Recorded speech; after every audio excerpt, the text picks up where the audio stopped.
हर चीज़ नहीं हो पाती। तो जनाब हम स्टडी कर रहे हैं आज चैप्टर नंबर 3 स्पेक्ट्रोस्कोपी।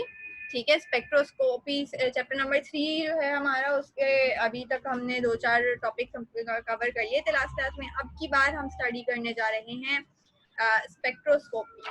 ठीक है, और स्पेक्ट्रोस्कोपी स्टार्ट करवाने से पहले I would like to give an idea about what? About Planck's quantum theory. ठीक है, प्लांक की क्वांटम थ्योरी। अच्छा, प्लांक्स क्वांटम थ्योरी पे भी जाने से पहले एक चीज जो मुझे लग रहा है कि पिछली दफा डिस्कस होने से रह गई थी, चलिए उसके बारे में डिस्कस हल्का सा फुल्का कर लेती हूँ, क्योंकि वो आता है आपके फेडरल बोर्ड की किताब में मेंशन्ड है। ठीक है, आपकी अपनी किताब में कुछ भी नहीं है ऐसा, लेकिन बहरहाल ये चूंकि एक चीज गिवन है आपकी नेशनल कोर्स में है एक चीज, तो ये आपको मालूम होना चाहिए मेरे नजदीक भी।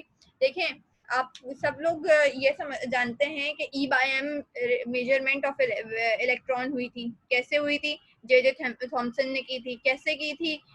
वो चीज आपने पूरी इलेक्ट्रोमैग्नेटिज्म के चैप्टर नंबर 14 में, सेकेंड ईयर के फिजिक्स के चैप्टर में आपने स्टडी की है। E/m रेशियो तो निकल गया था, ठीक है, लेकिन वो जो चार्ज मालूम किया गया था, बच्चे ये पूछते हैं, किसी ने पूछा नहीं, या शायद आप लोगों में सबको पता ही हो, लेकिन ये पता हो अगर आप जो है सिंध बोर्ड के स्टूडेंट हैं तो बहुत कम बच्चों को ये बात मालूम होगी कि इलेक्ट्रॉन का चार्ज मालूम करने के लिए, आप प्रोटॉन का चार्ज मालूम करने के लिए जो तरीका इस्तेमाल किया गया था और वो किसने इस्तेमाल किया था वो आपको मालूम होना चाहिए।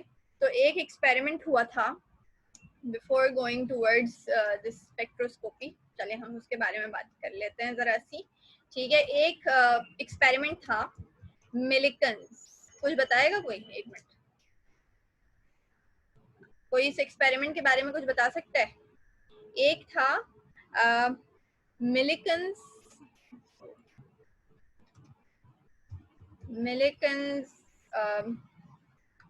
Oil drop method.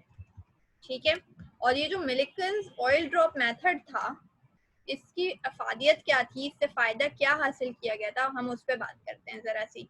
Millikan's oil drop method जो था ना, इससे मालूम किया गया था charge of electron, measurement of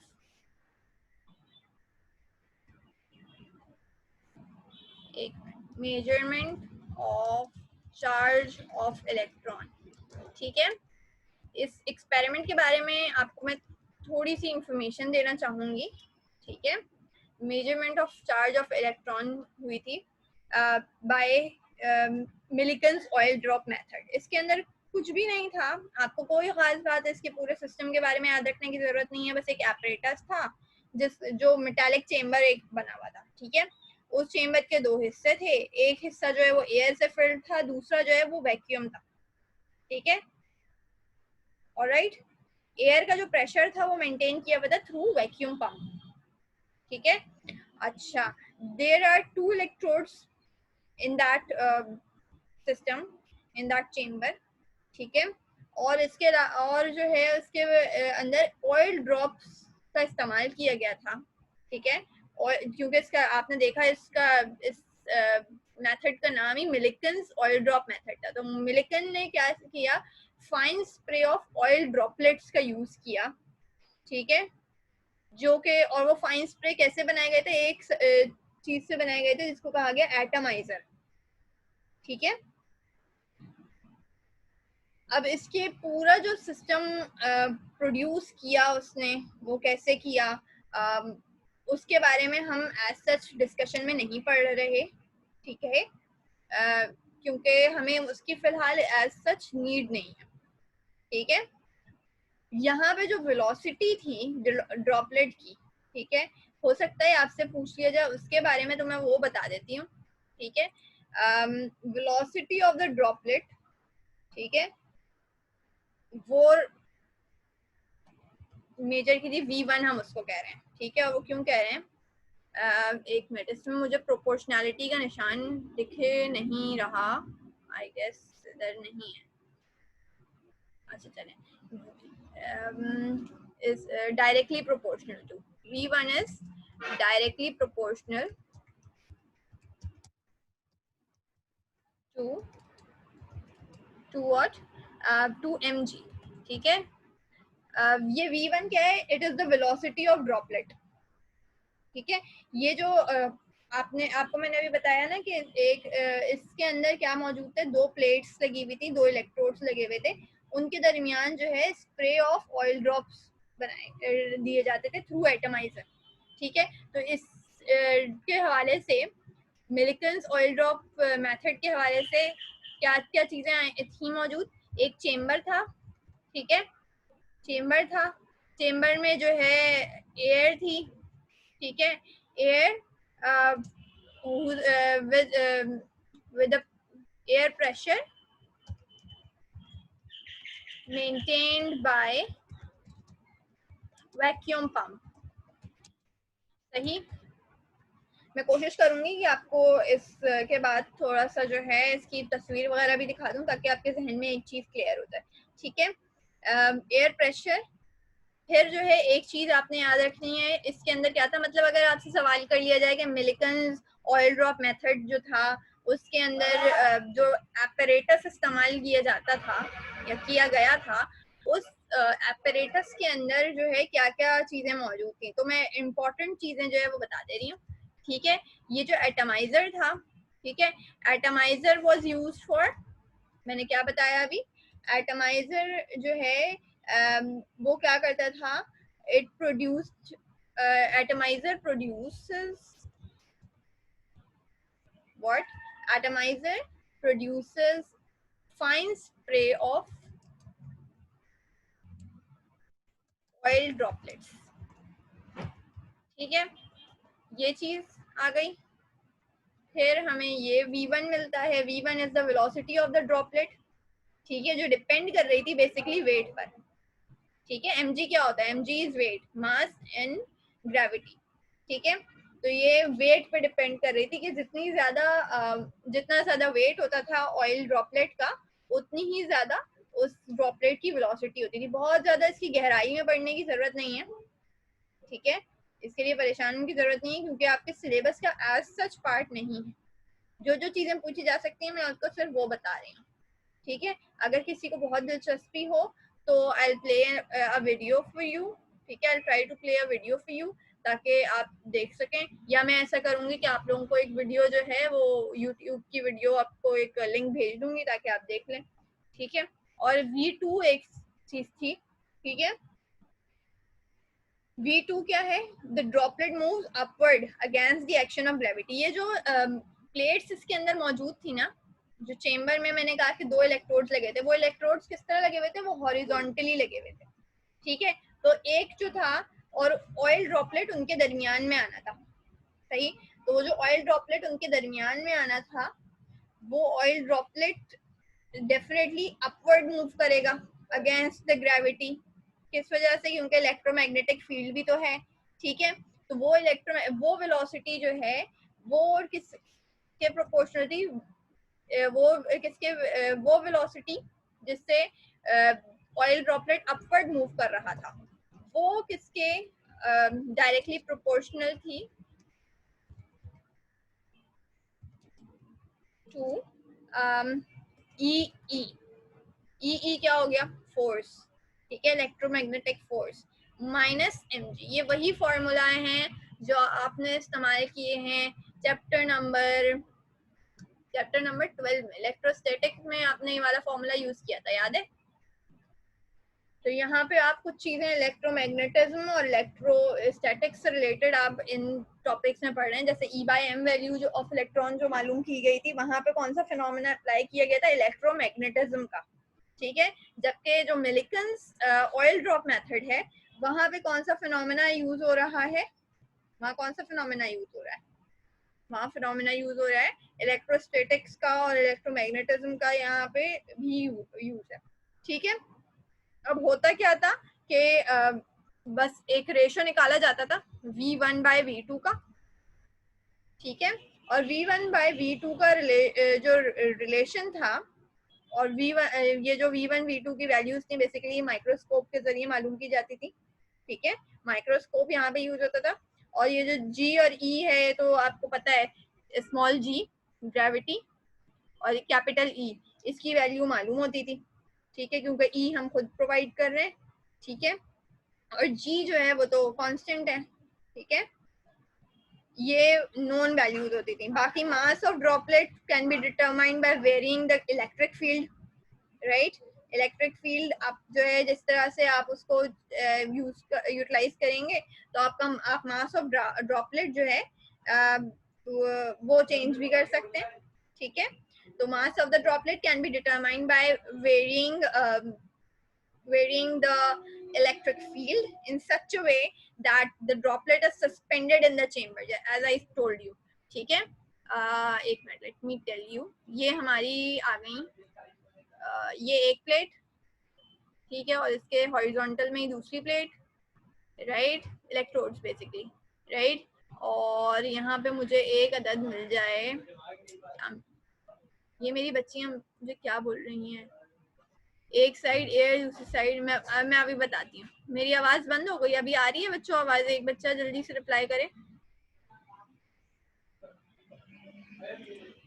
अच्छा इल्सा और हाँ इल्सा, एक काम किया करो बेटा आप लोग, जब भी मुझे कोई मैसेज किया करो ना चैट बॉक्स में, तो एवरीवन पे किया करो, ताकि मैंने अगर कहीं और से खोला हुआ हो ना तो वो भी मैं वहां पे चैट देख सकूं क्लियरली, राइट, क्योंकि फिर मुझे यहाँ से खोलना थोड़ा सा डिफिकल्ट लगता है, ठीक है। होस्ट यहाँ पे एक वक्त में एक ही बंदा रह सकता है ना, इसलिए ओके। अच्छा अभी तो आवाजें क्लियर है, मैं बाकी आपको क्लियर करने की कोशिश करती हूँ। अभी आपको जो बातें बता रही हूँ ना वो आई होप वो आपको क्लियर होनी चाहिए, ठीक है। अच्छा ये एक चीज हो गई, और यहाँ पे हमें मालूम है ऑयल ड्रॉपलेट आएगा, एटमाइजर लगा हुआ होगा, यहाँ पे एटमाइजर लगा हुआ होगा, ठीक है, यहाँ पे ऑयल ड्रॉपलेट उसके थ्रू हम प्रोवाइड करेंगे, यहाँ पे वो खड़े रहे वो, और फिर जो ऑयल ड्रॉपलेट है उसकी सेटिंग हम यहाँ पे करेंगे, ठीक है। अभी हम मैं उसको आपको उसके बारे में क्या चेम्बर्स के बारे में बातें हैं वो अभी हम कर लेते हैं, ठीक है। लेकिन जो असली बात है ना, मैं उसकी तरफ आपको जो आपके याद रखने की बातें हैं, जो आपके काम की बातें हैं वो बताना चाहती हूँ, ठीक है। एक्चुअली होता है this droplet when illuminated perpendicularly to the direction of view appears in the microscope as a bright speck against a dark background, ठीक है।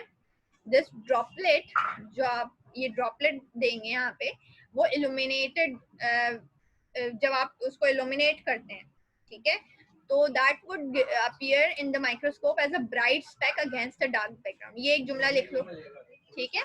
That droplet when illuminated perpendicularly to the direction of view appears in the microscope as a bright speck against a dark background। Bright speck की तरह वो जो oil droplet है वो bright spec लगेगा, ठीक है। अच्छा ये वाली बातें थी। फिर हमने कहा था values of V1 and V2 would be determined with the help of microscope, right. G और E हमें मालूम है, V1 और V2 जो है फिर उसमें क्या चीज मालूम करने के लिए रह जाएगी, मिस रिपीट कर दें बेटा, कर देती हूँ, अभी फिक्र ना करो, कर रही हूँ, सही है। अच्छा by changing the strength of electrical field। अच्छा फिर इसमें देखो अब क्या क्या चीजें हमें, अच्छा देखो अब हमें इसके अंदर M मालूम है तो हमें हो जाएगा किस तरह, क्योंकि हम खुद ही उसको डील कर रहे हैं, हम खुद ही उसको मैनेज कर रहे हैं, ठीक है। G जो है वो हमें पता है कांस्टेंट होती है, E हम खुद दे रहे हैं, राइट। फिर यहाँ पे जो चीज बचती है, और फिर V1 और V2 भी हमें मालूम हो जाएगा थ्रू माइक्रोस्कोप, ठीक है। तो जो चीज बचती है वो क्या है, small E, that is charge of electron, ठीक है। तो वो चीज जो है चार्ज ऑफ इलेक्ट्रॉन इस मेथड के थ्रू डिटरमाइन की गई थी, ठीक है। फिलहाल के लिए इतनी बात याद रखो। आई ट्राई कि मैं तुम लोग को एक वीडियो क्लिप दिखा दूं ताकि ये समझाना आसान हो जाए, ठीक है। अच्छा अच्छा जो चार्ज उसने मालूम किया था ना, the smallest charge which he found, Millikan found, was 1.59 exponent minus 19 Coulomb's, right. हम आज क्या कहते हैं कि जो रिसेंट वैल्यू हम यूज करते हैं इलेक्ट्रॉन के चार्ज की वो कितनी होती है, 1.6 exponent minus 19, 1.6022 exponent minus 19 Coulomb's, ठीक है। जो मिलिकन ने निकाली थी वो क्या थी, 1.59 एक्सपोनेंट माइनस 19 कूलम्स, तो it is very close to that, ठीक है। The smallest charge on any droplet was considered as the charge of an electron.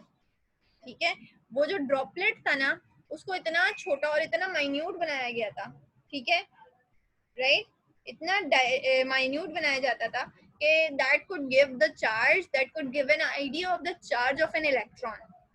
ठीक है, क्लियर है वाली बात? The charge present on an electron is the smallest charge of electricity that has been measured so far, right? Smallest charge of an electricity is the charge of an electron. ठीक है, क्योंकि हमें पढ़ा है कि इलेक्ट्रिसिटी क्या है, basically movement of charges, और चार्ज हमेशा एक पैकेट की सूरत में मूव करेगा। वो पैकेट ऑफ चार्जेस क्या है, इलेक्ट्रॉन या प्रोटॉन। ठीक है, मूवमेंट ऑफ इलेक्ट्रॉन और प्रोटॉन प्रोड्यूसेस इलेक्ट्रिसिटी। ठीक है, और वो मूवमेंट जिस पैकेट की शक्ल में होती है वो पैकेट कहलाता है इलेक्ट्रॉन। ठीक है, तो electron is nothing but a charged particle और उसका चार्ज एक फिक्स चार्ज है। ठीक है, इस पूरे सिस्टम में आपको जो काम की बातें याद रखनी है ना, वो यही जो 4-5 बातें मैंने आपको लिख के बताई हैं। और असली बात जो आपसे ज्यादा से ज्यादा कभी पूछ ली गई, ठीक है, जो ज्यादा से ज्यादा आपसे पूछ ली गई वो यही होगी कि measurement of charge on electron was measured by Millikan's oil drop method. तो जो बातें मैंने आपको बताई भी हैं, ठीक है, वो निस्बतन गैर अहम है। ठीक है, क्योंकि आप उनको बहुत इजीली उसको मतलब इग्नोर कर सकते हो। ठीक है, बहुत इजीली इग्नोर कर सकते हैं, बहुत ज़्यादा इम्पोर्टेंट नहीं है। लेट मी सर्च, अगर मुझे एक डायग्राम मिल जाए तो मैं वैसे ही समझा दूँ मिलिकन्स ऑयल ड्रॉप मेथड की। सही, ऑल राइट, ये हमारे पास एक अदद ऑयल स्प्रे एटमाइजर, हाँ ठीक है, ये एक मुझे डायग्राम मिल गई है तो मैं न्यू शेयर करवाती हूँ आपको। ठीक है, ये दिखाई दे रहा है? अच्छा मुझे बताओ जल्दी से, दिखाई दे रही है डायग्राम? ठीक है, ये डायग्राम दिखाई दे रही होगी, सही। चेम्बर वगैरह के बारे में अभी मत सोचना, इंटरनल स्ट्रक्चर के बारे में बात हो रही है अभी। ठीक है, चेम्बर वगैरह के बारे में कुछ नहीं सोचना आपने, राइट। ये आप देख सकते हैं कि ये वाली डायग्राम देखो, चार्ज प्लेट है, चेम्बर बना हुआ है जिसकी अभी हम बात कर रहे थे। ठीक है, और फिर वापस आ जाते हैं अपनी असल डायग्राम की तरफ, राइट। वोल्टेज आप प्रोवाइड करेंगे, इसलिए E जो कैपिटल E है वो आपको मालूम है।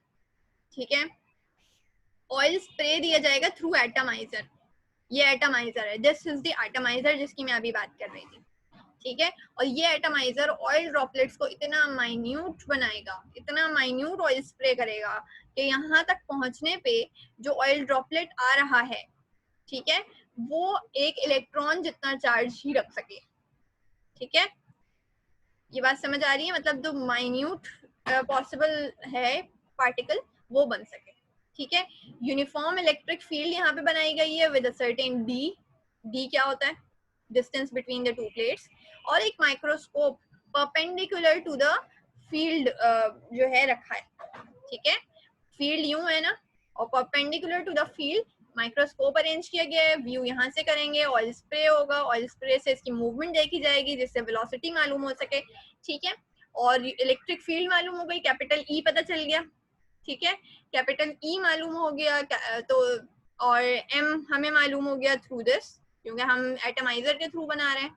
ठीक है, ऑयल के ड्रॉपलेट्स को हम थ्रू एटमाइजर बना रहे हैं।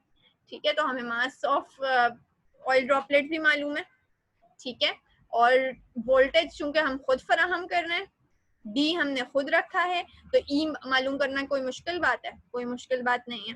ठीक है, ये बातें हो गई किसके बारे में? हमारी ऑयल ड्रॉप एक्सपेरिमेंट के बारे में। और इससे क्या मालूम करना मकसद था? इससे मालूम करना हमारा मकसद था कि हम इससे देख सकें कि चार्ज ऑफ एक इलेक्ट्रॉन का चार्ज कितना होता है। ठीक है, V1 अपॉन V2 अगर रखेंगे तो that would be equal to mg upon EE minus mg। ठीक है, अभी हम बात कर रहे थे ना, ये देखें कुछ और डायग्राम्स भी देखते जाते हैं। ठीक है, शायद कोई अच्छी डायग्राम हमें लेकिन जो हमने अभी देखी वो काफ़ी बेहतर थी। ठीक है, तो इससे सारा जो व्यू है वो आपका मेरे ख्याल में क्लियर हो गया होगा। और मेरे ख्याल में जो मैंने कहा कि इसके बारे में तो आपको सिर्फ एक जुमला याद रखना है ज़्यादा से ज़्यादा। ठीक है, तो वो तो ओवरऑल क्लियर हो गया होगा आपको। ठीक है, ये देखें, ये हो रहा है। एटमाइजर क्या कर रहा है, ऑयल स्प्रे कर रहा है, ऑयल ड्रॉपलेट्स बन रहे हैं। ऑयल ड्रॉपलेट्स यहाँ से चार्ज मेटल प्लेट से गुजरते हुए जाएंगे, यहाँ पे माइन्यूट ऑयल ड्रॉपलेट्स बन जाएंगे, चार्ज ऑयल ड्रॉपलेट्स बन जाएंगे यहाँ से गुजरने के बाद। ठीक है, चार्ज मेटल प्लेट से गुजरने के बाद चार्ज ऑयल ड्रॉपलेट्स माइक्रोस्कोप से व्यू किया जाएगा। इल्यूमिनेट हम यहाँ पे करेंगे, तो इल्यूमिनेट करने पे कैसा इसको दिखना है, अभी हमने बात की थी, कौन बता रहा है? when we illuminate these when we illuminate these oil droplets, how do we see them?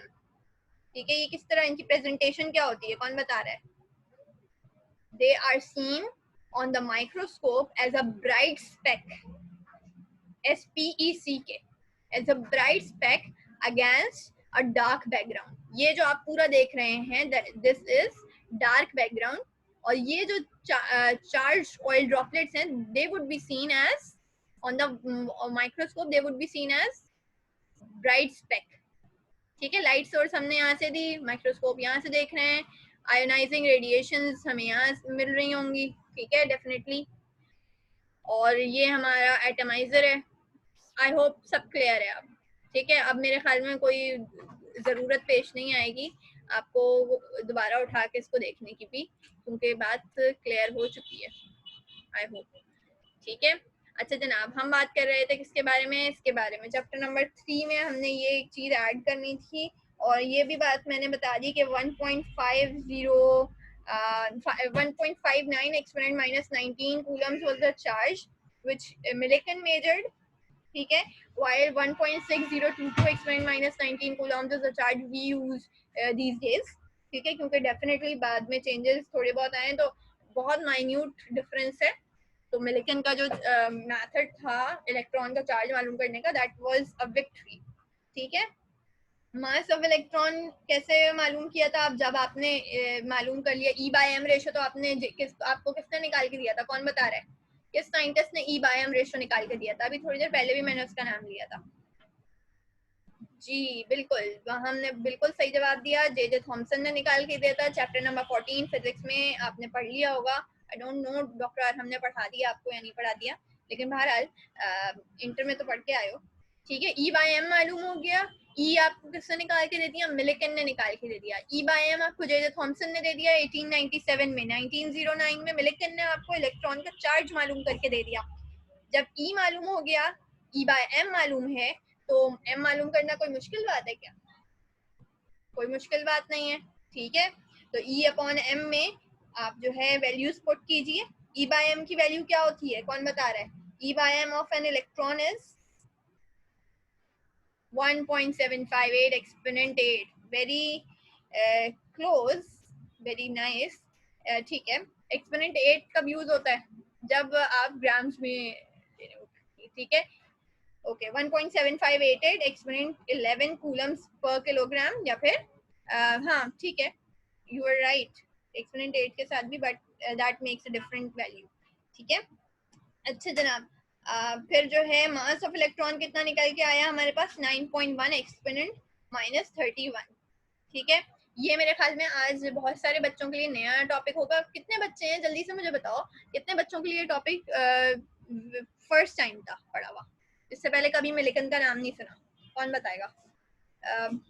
या वो बताएं जिन्होंने सुना हुआ था, जल्दी से बताओ चैट बॉक्स में। आई वांट टू नो कि कितने बच्चों ने पढ़ा हुआ है। न्यू था, माहीन ने पढ़ा, पता था या नहीं पता था, ये बताएं। न्यू था, राइट, नहीं पढ़ा हुआ था, सही। चलें, बहुत सारे बच्चों के लिए न्यू होगा, क्योंकि ये सिर्फ फेडरल बोर्ड की बुक में है, और मुझे याद नहीं पड़ता कि ए लेवल्स में है या नहीं है। होगा, मुझे अभी याद नहीं आ रहा बिल्कुल। ठीक है, लेकिन बहरहाल मोस्ट ऑफ द टाइम्स ये बच्चों के लिए न्यू होता है। तो अब आपको याद रहना चाहिए कि जे थॉमसन ने आपको निकाल के दिया E/m 1.7588 एक्सपोनेंट 11 कूलम्स पर केजी, राइट।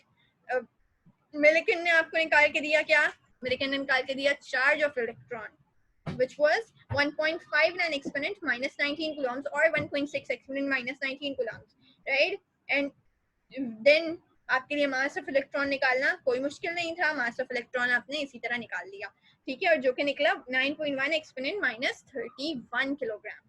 ऑलराइट, अब ऐसा करते हैं कि हमारी ना ये मीटिंग का ड्यूरेशन हमेशा की तरह अख्ताम को पहुंचने वाला है, चंद मिनट रहते हैं, तो हम इस पे आगे बढ़ते हैं।